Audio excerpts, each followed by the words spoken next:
Alright, so we got a City of Walls and Secrets.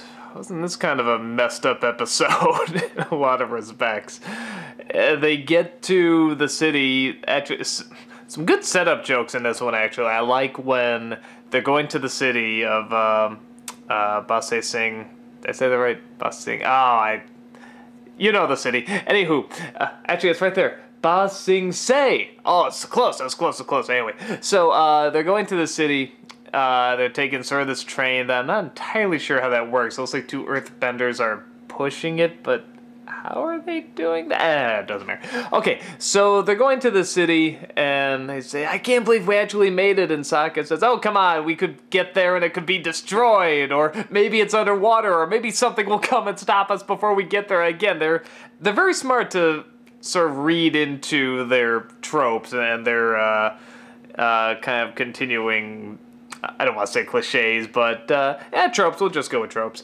And then there's another really great joke. I thought this was so funny when they say they're gonna see the king's bear.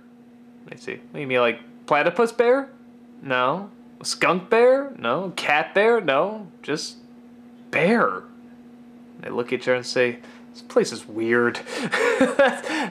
Wonderful joke. I mean, just totally setting up this very bizarre world where everything is a mix between animals, and then here's one animal that's just one thing, and they think that's the oddity. It's very smart, very, very clever. Okay, so they get to this place, and everything seems to be...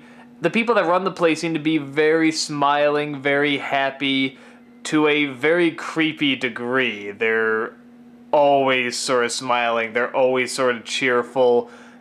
People seem to disappear who disagree or question things, and as it goes on, we find out that the king they want to see to tell them about the eclipse and how this can be a great advantage is not actually available until a month or a month and a half down the line. This obviously has to be gotten to him pretty fast. So they try to sneak their way in to talk to him, and they find out the king actually doesn't deal with this kind of stuff. There's another guy who deals with it, and even he is very skeptical. He's more about just keeping the quiet, keeping it so that there's not even a war that exists inside the wall. Now, of course, there was a giant battle that happened outside the wall the previous episode, but nobody inside the city was aware of this. And you can buy that because they make this city very large, which is impressive to show because all the other cities they've been to and towns, they've shown them very impressive size, and they make this probably the biggest town they've been to, the biggest city. And again, just a good angle, a good shot they got that just showed the size of this. Show is very good at showing the scope and size of where they are. And it's to a point where anyone that questions whether or not there's a war or any kind of violence or threatening or just really questioning the government at all is taken away and silenced pretty much, and we don't exactly know what happens to him either. The tour guide that was showing them around is later replaced, but given the same name, and this other one comes in that's just as smiley and cheerful. It's just like, ooh, and that's the note it ends on. So that was delightfully creepy. So I mean, it's nice. It's a good little sort of commentary on, you know, sort of keeping ourselves very sheltered and how far people will go to keep themselves sheltered and what society will sort of let get away with. And then you have the other story again with Zuko and Jet, which again just doesn't go where I wanted it to go. It sort of looks like just a big way of showing what this government can do with people who question things or distribute or display violence. So pretty much Jet is just a pawn, it seems like, to be taken away, hypnotized, and turned into one of them. No great development with him or Zuko, but, you know, whatever. I mean, it's not like that was, like, the core of the show or anything, but, you know, what can you do? I guess Zuko and the uncles sort of had to be...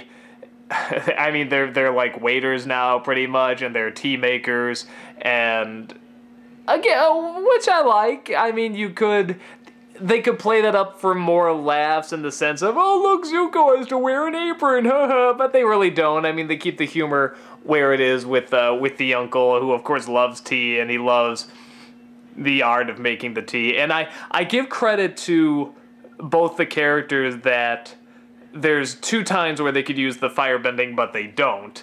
One is when the uncle could use it to turn on the stove. Jet steals some sort of stone or something to turn it on, and the uncle goes and gets some from the neighbor. And then, of course, when Jet comes to say, use your firebending power, fight me, he never does. So I like that. I like that they used the restraint there. I thought that was pretty cool. Well, especially after Zuko yells at the uncle in the previous episode for using it to heat the tea up, which was pretty stupid on the uncle's part.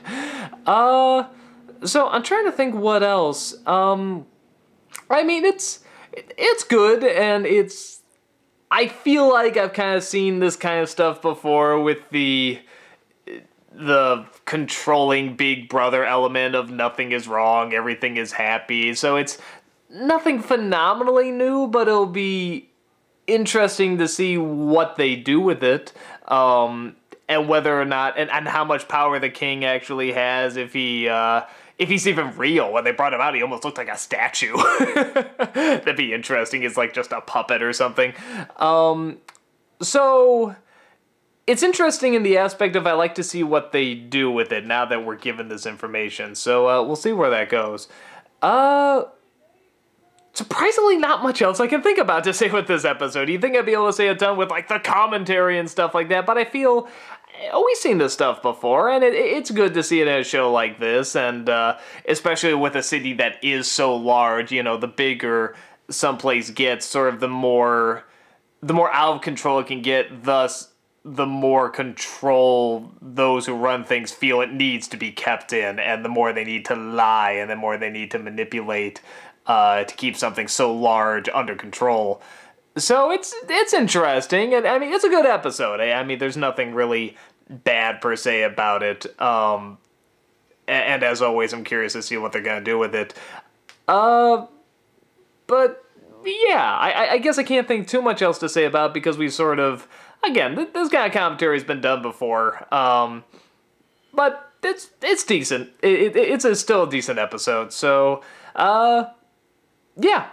Tune in for the next episode, because actually my brother was saying, like, you know, when you get to, what's it called again? Oh, the Tales of Ba Sing Se. When you get to that episode, I really want to come in on that one. So you'll probably see him on the next episode as well. I'll call him in for that one. So, yeah, that's about it, and I'll see you at the next one with my brother. Till then.